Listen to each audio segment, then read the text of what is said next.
After nearly 17 years' wait, the third entry in the Bad Boys series has arrived, titled Bad Boys for Life. This time not directed by Michael Bay, but instead by two directors from Belgium, called Bill Al-Fallah and Adil Al-Abi. With Bad Boys 2 having a huge budget of $130 million back in 2003, the budget for this one has been scaled back to $90 million. Still pretty costly for an action film. Talks of Bad Boys 3 started back in 2008, with Michael Bay talking about the potential of another sequel, but the cost of doing one became a problem and caused further delays to the series, as Will Smith now demanded a huge salary. And Bay himself wasn't cheap, so Sony and producer Jerry Bruckheimer put the brakes on the series after developing a script that never got off the ground.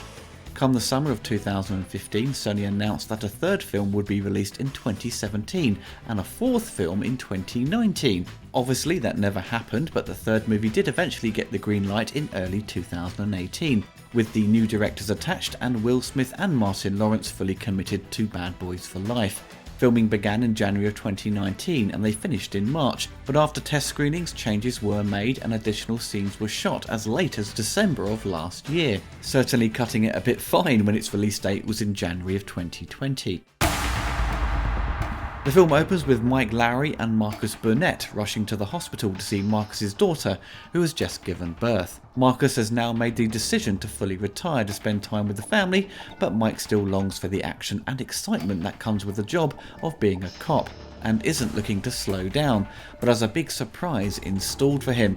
An assassin is out to punish Mike and his colleagues of the past, and an attempt is made on his life. With Mike in a weakened state, a new team has been put together, called Ammo, not a very subtle name, to track down the assassin. Mike regains his strength and persuades Marcus to work together one last time. I didn't know what to expect with this film. The past few months I hadn't been keeping up on its production and didn't get a chance to see the trailers, so there was little to no hype for me, but I enjoyed Bad Boys 1 and parts of 2, so I kind of knew what to expect come Bad Boys for Life. I was surprised it had been so long since number 2. It certainly didn't feel like it had been nearly 2 decades. So after watching the film, I was kind of lukewarm to it after its screening. What the other two films did quite well was the humour, often a bit misplaced in Bad Boys 2, but Martin Lawrence and Will Smith got to show off their comedic chops. But with this one, the jokes often fell flat, and the comedic timing doesn't quite hit the mark, maybe down to editing or lack of ad-libbing from the actors to spice up the script. Michael Bay often let the duo make up jokes on the spot to improve a scene. In this situation they may have been given an opportunity to do that, but the results aren't very funny. Of course I did laugh a few times. Martin Lawrence gets some good laughs in halfway into the movie. Will Smith's character is played to be more serious in this outing, as Mike Lowrey takes centre stage as the story shifts to reveal more of his past before he and Marcus work together. The first film felt like a vehicle for Martin Lawrence, as he gets a lot of the best material throughout that movie. Number 2, they get equal screen time, and with this one it shifts to focus on Will Smith, which I didn't have a problem with. The writers are clearly trying to do something new with the series. The villains aren't just another gang of drug dealers. This one makes things more personal, and there's certainly more at stake this time round. What you come to expect with the series is the over-the-top action, and number 3 certainly has its fair share, and it is for the most part really good. The sequences are nicely staged and shot, and are quite intense in areas. Gone is that bleached photography of number 2 and sort of music video approach to its cinematic style. Number 3 does have elements of that, but it's far more colourful and pleasing to the eye. The film's tone is very odd, however. It feels a lot different to the first 2 films. It feels slightly detached in some way. I suppose due to the large gap between each one.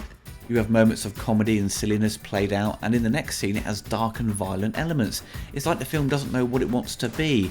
It appears to try and steer the series into a more serious cop drama, but is being pulled back by the comedic buddy cop style of what people love about this franchise. The bickering couple-like confrontations between Marcus and Mike has kind of gone in this one, as Mike comes to terms with Marcus's decision to retire and has to decide what his future will be. Does he finally settle down or continue with his lifestyle that is becoming more difficult as he gets older? The new characters who are part of the Ammo team to investigate the assassin They are likeable, but you've seen these types of characters before in other movies. You've got the tech guy and another guy who's just arrogant and rude, etc. It reminded me of Expendables 3 when Stallone has to work with a younger team and they play on the old man joke, struggling to fit in with these younger soldiers.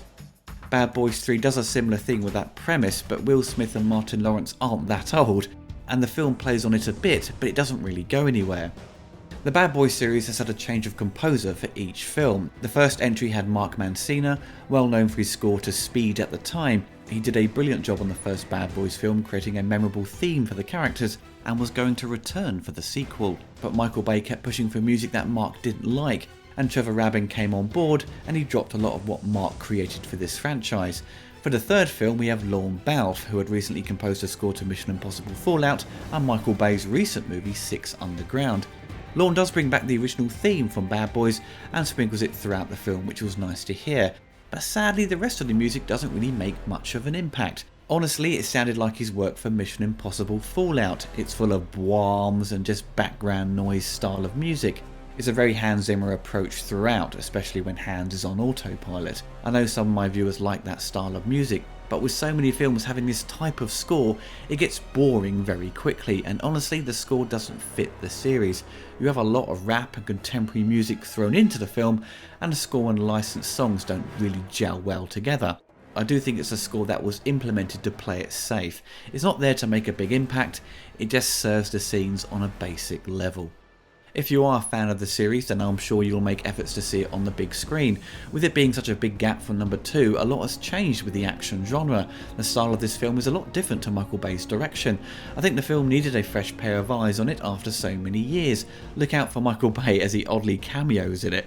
It appears from what I observed that the new directors have taken inspiration from the John Wick series, so there are less edits and longer takes and shots from wide angles to take in the fight scenes and explosive sequences.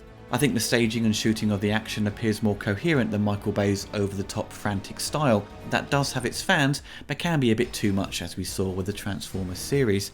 There were moments in the film where I was very much entertained and engaged with the story, but then there were other moments where it just falls flat and feels so tired.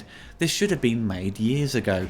I don't think people were crying out for a sequel. I certainly wouldn't say no to another one, but after Bad Boys 2, what else was there to do with these characters?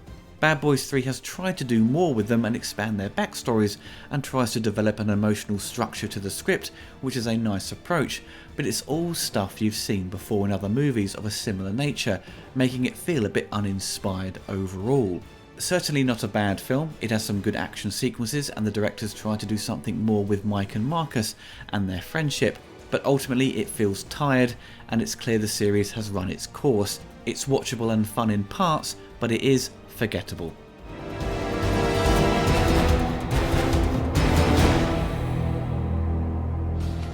I hope you enjoyed the video. Be sure to subscribe to see more retrospectives and commentaries.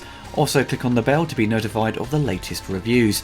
If you want access to exclusive videos and to watch my content a few days before it's on YouTube, you can head on over to my Patreon. Thank you very much.